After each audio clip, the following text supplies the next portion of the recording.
Toyota designed the LS400 to be the flagship for Lexus, their up-and-coming luxury brand. They did an absolutely exceptional job when designing this car, putting over 1 million man-hours into designing it. They wanted to bring Lexus to the marketplace with a bang. This 94 black LS400 is my personal vehicle, and it just rolled over 300,000 miles here in Yellowstone. I bought this one, although it was hail damaged, for $1,200. When I bought it, it had 240,000 miles on it, meaning I've put over 60,000 miles on this car. At 300,000 miles, my Lexus has seen more than its fair share of wear and tear. So in today's video, we're going to talk about what's wrong with my LS at 300,000 miles. Alright, so this can happen to any car, but I did recently have a rear tire blowout. However, the reason that it happened was because, or at least I think, these chrome wheels tend to get eaten up by mag chloride during the winter. Because of that, the inner bead of the wheel itself actually gets corroded, and basically the tire will leak. Because the tire is low, it gets out of balance and essentially vibrates itself to death. Either way, it wore in a very weird way and came down hard in a particular area and blew. Underneath here, I have ended up replacing almost all of the suspension bushings. However, this lower control arm bushing is still worn. It is causing quite the clunk. But I have replaced almost every bushing under here. These suspensions, especially the rubber components, get worn out. I think because the Lexus does take a little bit more of a German design for some of its suspension, there's a lot more parts that can wear out. It's also a very heavy car, so I think that extra load on everything also takes a toll. I have also had to do a front and rear brake job. That is a very normal thing, but I do like to remind people that these are normal cars that will experience normal wear and tear. Recently, I have been having some trouble opening my hood. I don't really know what's going on with it, honestly. The cable or the latch might be a little rusty. Another really common thing is you will start to get a tick or a tapping. It actually doesn't sound that bad right now. It's a fairly common problem, but essentially what it needs is a valve adjust. The problem is this is a dual overhead cam vehicle, so in order to adjust the valve clearance on a dual overhead cam, you essentially have to add a shim to the bucket, or as it's called, to the hydraulic lash adjuster, or the bucket. But long story short, to do a valve adjust, you would need to remove the camshafts, and it's quite a big project. Under the hood, of course, I've done every bit of basic maintenance, which includes air filters, spark plugs, oil changes, other fluid changes. I do have a check engine light / track light on for one of my throttle position sensors. It is either damaged or it needs to be adjusted. I'm not really sure. I haven't fully diagnosed it yet. This boot became very hard as a rock and had to be replaced. This little T-junction, this little coupler, these ports, those have broken off and they are JB welded back together, which is actually holding together surprisingly strong. However, that's a fairly common thing. So basically all of the plastic under the hood gets very brittle and of course is a problem. A common problem on the LS's is the power steering fluid pump starts to leak, and it leaks directly onto the alternator. The alternator then, well, basically gets destroyed and the alternator goes bad. On my car, I actually don't have the power steering leak. However, my alternator still failed. A lot of people like to upgrade to the LS430 alternator, but I did have an alternator go out on me, and the LS430 alternator is a good upgrade. So one of the hoses is in fact leaking pretty good. It's actually one of my larger oil leaks on this car. Frankly, I don't care that much about it, so for as much as it's leaking, I still always have pretty full fluid, so I'm not really worried about it. I had an idler pulley seize on me, and my serpentine belt died as a result of that. Now, two major things I've also done. Number one is the timing belt. The timing belt is a pretty big job. I would say it's not exactly an entry-level type of repair. It is doable by a lot of auto enthusiasts or just backyard mechanics, but the timing belt is kind of a big job, and it is a belt, so you actually have to service it fairly frequently. Depends on who you ask, but personally I say anywhere between 60 to 100,000 miles. My next timing belt will be due at 320 something thousand miles, which is pretty crazy. It does come with a timing belt. On the earlier engines, it's non-interference, so if the belt breaks, it's no big deal, but on later cars, it will damage the engine. So timing belts kind of suck. It's sort of a big maintenance item that requires quite a lot of labor for maintenance. The other thing that happened was my starter failed. It's pretty inevitable that the starter goes out eventually, as the brushes always wear, so I did have to replace the starter motor. The starter motor on this engine, unfortunately, is located underneath the intake manifold. So basically, all of this stuff that you see here has to come off, and then you can access the starter, which is kind of ludicrous. Most cars, it's on the bottom side of the engine. I'm assuming they did that to leave room for the exhaust system. A few manufacturers have decided that occasionally putting the starter motor in the middle of the valley of the engine block is a good idea.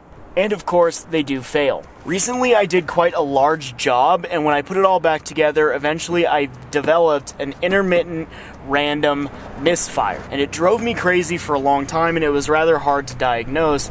But long story short, I essentially found out that it was actually a coil pack. It was the coil pack that's located on the side of the engine, but I did have a coil fail, which caused a big old headache. There's a few of emission type drivability kind of systems that frankly may or may not work. So my EGR system, I am pretty convinced is not exactly working properly, but that is not always a big deal. I mean, if you pass emissions, it doesn't matter too much, but for the most part, everything under the hood is pretty healthy and in good working condition. Now, obviously, there's a lot of plastic. It gets very brittle after a long time. I have done quite a lot between the timing belt and the starter motor. Keep in mind, that is pretty much taking everything on the engine off. I have replaced quite a few things. I ended up replacing the dried out O-rings along the fuel injectors while you're in there kind of things. Right, as far as the body goes, everything is in very good condition. There's very, very little rust on this car. Granted, a big part of that is it is in Colorado. That being said, I would say most things have held up pretty well. There is some paint flaking away at the bumper. Unfortunately, this car has seen some hail. So there's a bunch of hail damage all over the car. That doesn't really have to do with the car itself. For the most part, the fit and finish of everything is still okay. Most of the panels line up fine. I mean, there is a little bit going on. I did end up getting backed into by somebody, and it sort of bent my light a little bit. But for the most part, like, the front fascia kind of stuff is still all together. There's a lot of this sort of chipping going on all over, which is sort of just normal wear and tear, but I don't know, whatever this material is, I think it's like a fiberglass or plastic. It's like this yellow. A lot of earlier Japanese cars kind of do this, but when paint chips and scratches away, you get like a lot of that yellow poking through. A lot of general wear and tear stuff like this going on. Unfortunately, the seals around the windows have all started to crack quite a bit. I mean, that's pretty normal for older cars, but it does suck. I don't really know if that's all that replaceable. These cars actually came with heated mirrors, or at least this one did, and in the back we have the defroster. My defroster does not work. As a part of the hail damage, they actually had to replace this rear window as well as the front windshield. The windshield they were able to buy. I replaced the moonroof myself, but a shop pulled this back window out of a junkyard LS, and they put it in with this trim, and long story short, it's not so pretty. It's certainly not as pretty as what Lexus did. They did not do the best job in the world. I guess it is sealed, and because they did that, they of course did not make sure that the rear defroster works, so there's that. I have this damaged paint sort of on all 4 wheels. It's worse in some places than others, but they put these chrome like over fender things on here.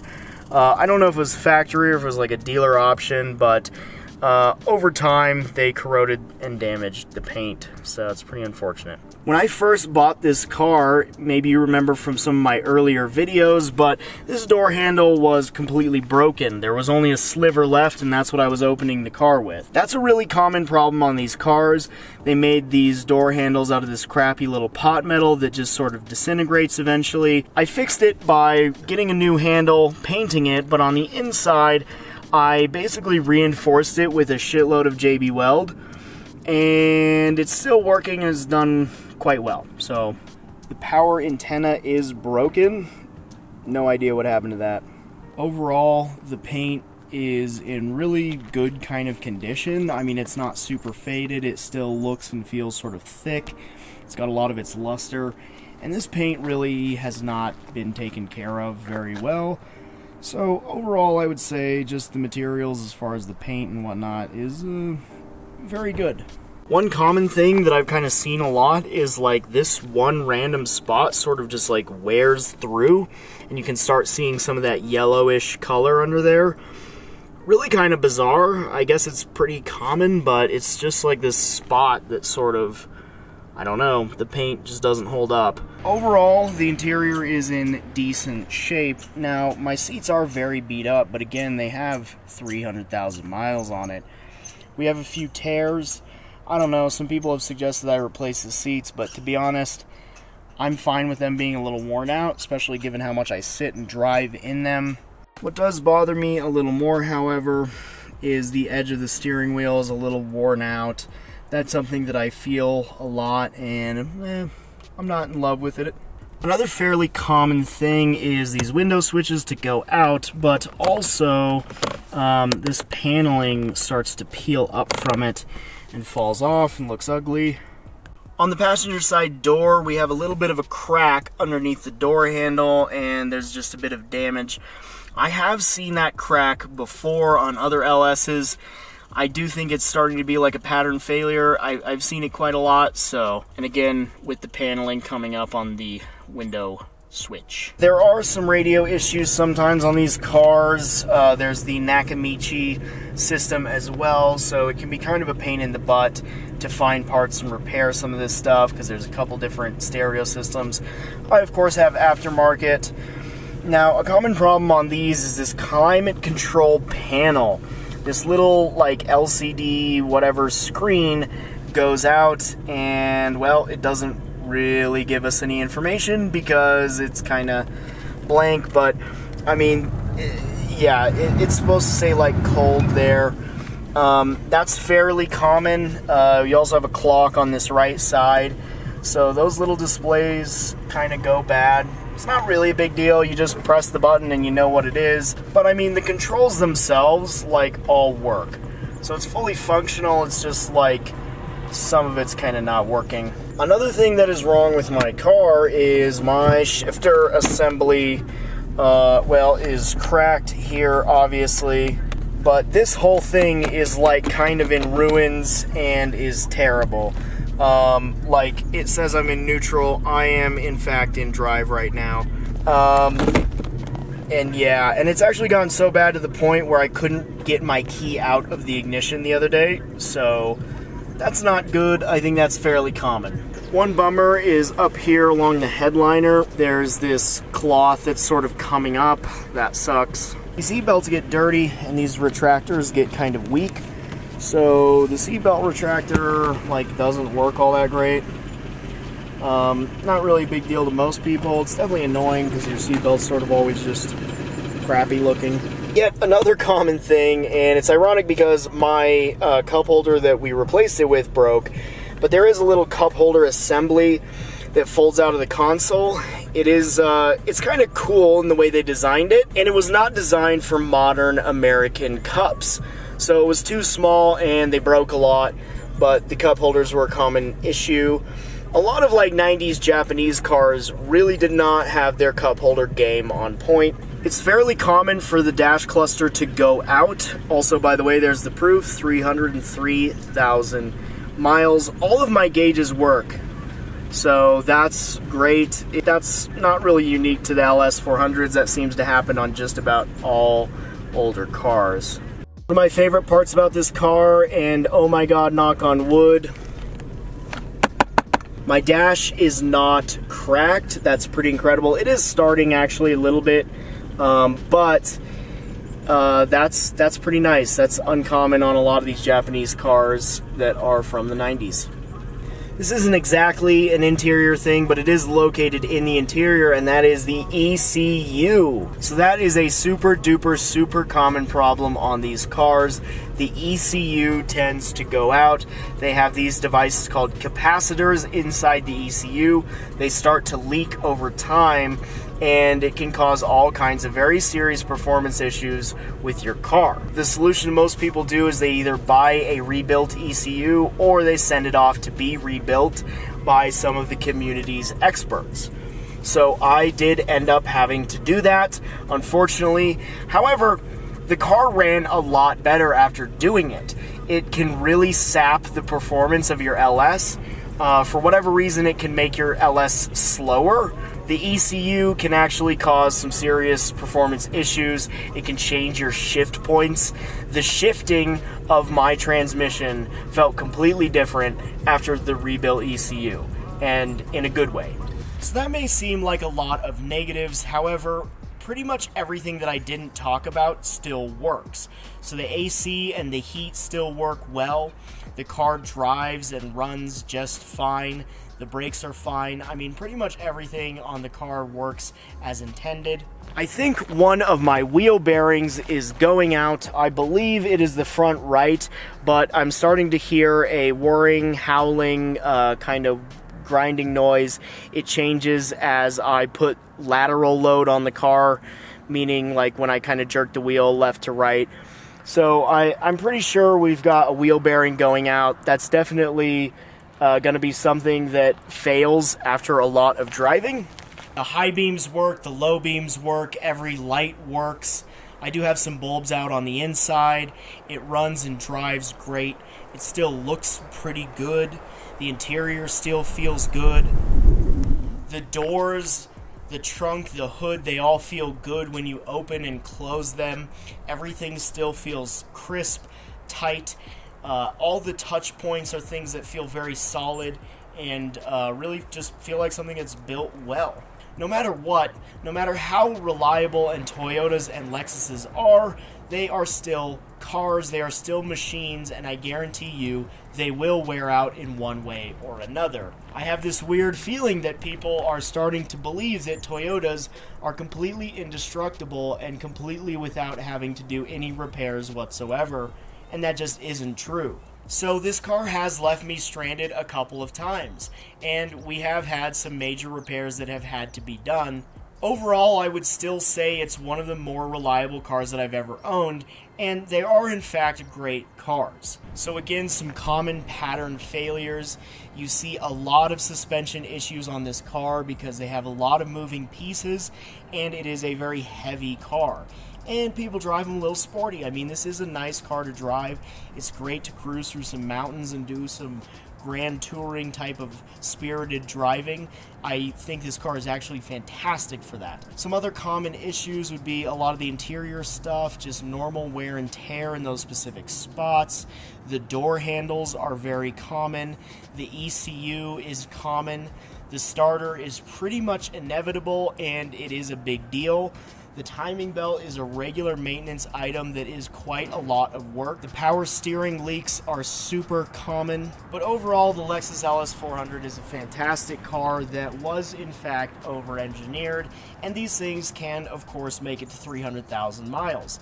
Mine is sitting at 300,000, and I plan on daily driving this car for, well, maybe even a few more years. Although Toyota and Lexus reliability is very good, and it is technically, statistically, way up there as far as reliability goes, There are still issues that every car will face. However, as a former mechanic, I can assure you that every single vehicle on the planet is a piece of junk. However, some pieces of junk are very enjoyable to own and drive.